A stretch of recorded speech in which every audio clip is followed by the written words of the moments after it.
রেলের করাপশনের অন্যতম মূল কারণ হচ্ছে এই পোষ্য কোটা।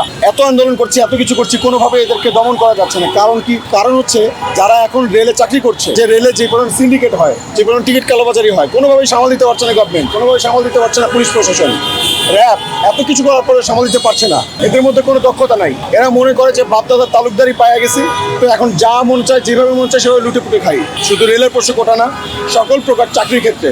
আগে তো প্রথম হচ্ছে কি আমরা নবম গ্রেড, দশম গ্রেডের কথা বলেছি, কিন্তু এখন আমরা বলছি যে সকল চাকরির ক্ষেত্রে কোটা বৈষম্য একদম নিপাত যাক। এই চাওয়া পাওয়া, এই চিন্তা ভাবনার জায়গা থেকে আমরা সবাই একত্রিত হয়েছি যে আমরা কোটা চাই। আচ্ছা, প্রথম কথা হচ্ছে আপনাদের একটা জায়গায় একটু ভুল হচ্ছে, খুব সম্ভবত এটা মিসলিড হচ্ছে কিনা জানি না। আমরা সকল রকম কোটার বিরুদ্ধে আমরা অবস্থান নিচ্ছি।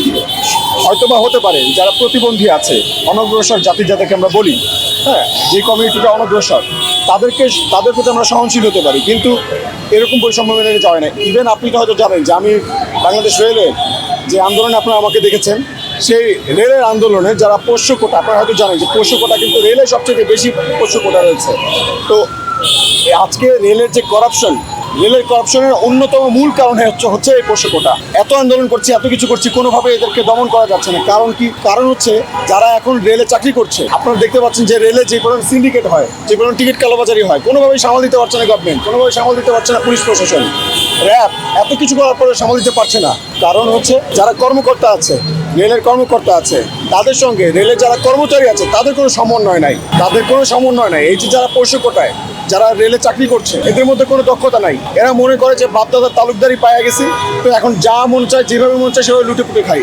তো তারা কিন্তু সেই কাজগুলো করছে। তো এখন যদি এই কোটাগুলো এটা যদি আবার হচ্ছে মানে অবশিষ্ট থেকেই যায়, তো তখন কি হবে? দেখা যাবে যে কোনো সেক্টর থেকে আমরা করাপশন কমাতে পারবো না। তো যদি এই জায়গাগুলোতে মেধাবীরা আসে, যোগ্য লোকগুলো আসে, তখন কিন্তু আমরা যে আজকে দুর্নীতি বেঞ্জিনের কথা বলি, মতিউরের কথা বলি, এত দুর্নীতি, আমাদের দেশে মুদ্রাস্ফীতি চলছে, আমাদের মানুষ খেতে পারছে না, আমাদের মানুষ সুইসাইড করছে, এর কারণগুলো হচ্ছে এই কর্পোরেট লোকেরা, যারা হচ্ছে প্রবলেম সলভ না করার বদলে বরং লুটে পুটে খাচ্ছে। কারণ হচ্ছে বাপদাদার তালুকদারি পেয়ে গেছে।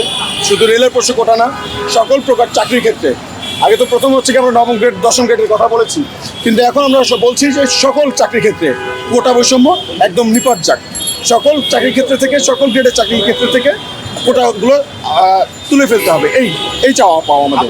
আপনারা কি আমাকে বিশ্বাস করেন? সেই প্রশ্ন আগে দিতে হবে। বিশ্বাস করেন? আচ্ছা, এই যে আমার পাশে আমার ছোট ভাইরা আছে, এখানে যারা আছে, আমি এদেরকে চিনি, আমি এদেরকে বিশ্বাস করি, এরা সৎ আদর্শবান লোকজন। তো এখানে যারা আজকে এখানে আছে তারা সবাই মেধাবী, সংগ্রামী। তো এই মানুষগুলো আজকে এখানে মনে রাখবেন যে অন্যায়ের বিরুদ্ধে তারাই শুধুমাত্র কথা বলতে পারে যারা হচ্ছে গিয়ে সৎ। আর যে ব্যক্তি হচ্ছে অন্যায়ের বিরুদ্ধে কথা বলে, সে নিজে অসৎ কাজ করতে পারে না, কারণ তার দিকে সবাই চোখ মুখ দিয়ে তাকিয়ে থাকে। ঠিক আছে, কোনোভাবে সে পার পেতে পারে না। তো কথাটা জাস্ট এই জায়গায় যে যদি সৎ লোকেরা যোগ্য জায়গাটায় যায়, তখন এই যে করাপশনটা আমরা দেখছি, এটা অনেকটা কমে যাবে।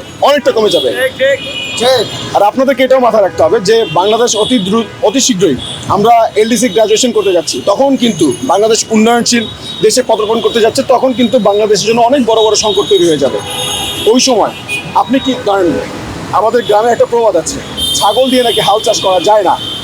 এত সব কিছু আপডেট হচ্ছে, আপনার এখন ট্রাক্টর আছে, প্রযুক্তি আছে, মানে বিশ্বের সাথে আপনাকে তাল মেলায় চলতে হবে। সমগ্র বিশ্বের সাথে তাল মেলায় যদি চলতে হয়, তাহলে মেধাবীদের বিকল্প কোনো কিছু নেই। আর এটা মাথায় রাখতে হবে যে আবেগ দিয়ে কোনো সময় দেশ চলে না, দেশের অর্থনীতি চলে না, দেশের স্ট্র্যাটেজি চলে না। যদি আমরা এখন যদি মেধাবীদের প্রায়োরিটি না দিয়া কোটাধারীদের প্রায়োরিটি দিই, যারা অযোগ্য লোকেরা যোগ্য, মানে যেই যোগ্যতার জায়গায় এখন মেধাবীদের থাকার কথা, সেই জায়গায় যখন তারা চলে আসবে, তারা সেই জায়গাটার মিসইউজ করবে। এই চাওয়া পাওয়া, এই চিন্তা ভাবনার জায়গা থেকে আমরা সবাই একত্রিত হয়েছি যে আমরা কোটা চাই না। আমরা যারা শিক্ষার্থী আছি এখানে কিন্তু কেউ টাকার বিনিময়ে আসে নাই।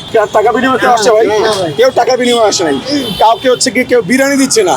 শিক্ষার্থীরা নিজের পয়সায় আসছে, নিজের প্রয়োজনে আসছে, নিজেদের অধিকার আদায়ের জন্য আসছে, নিজেদের অস্তিত্ব রক্ষার জন্য আসছে। তো যতক্ষণ পর্যন্ত অস্তিত্ব রক্ষার জন্য দাবি আদায় না হচ্ছে, ততক্ষণ পর্যন্ত শিক্ষার্থীরা তাদের আন্দোলন চালিয়ে যাবে, রাজপথে থাকবে, এবং আমরা সবাই একসঙ্গে এই যে আমাদের সঙ্গে যে প্রহসন চলছে, এই প্রহসনের মোকাবেলা আমরা করবো। তো তারা তাদের মতো তাদের কর্মসূচি করেছে, আমরা আমাদের মতো আমাদের কর্মসূচি করেছি। যখন তাদের মনে হবে যে এখানে আসা প্রয়োজন, তখন তারাও চলে আসবে। এই তো সংখ্যাবোধ করা কি আছে এখানে? আমরা সম্মিলিতভাবে সকলে দল মত নির্বিশেষে একসাথে এই যে প্রহসন, এই প্রহসনের বিরুদ্ধে আমরা মোকাবেলা করব।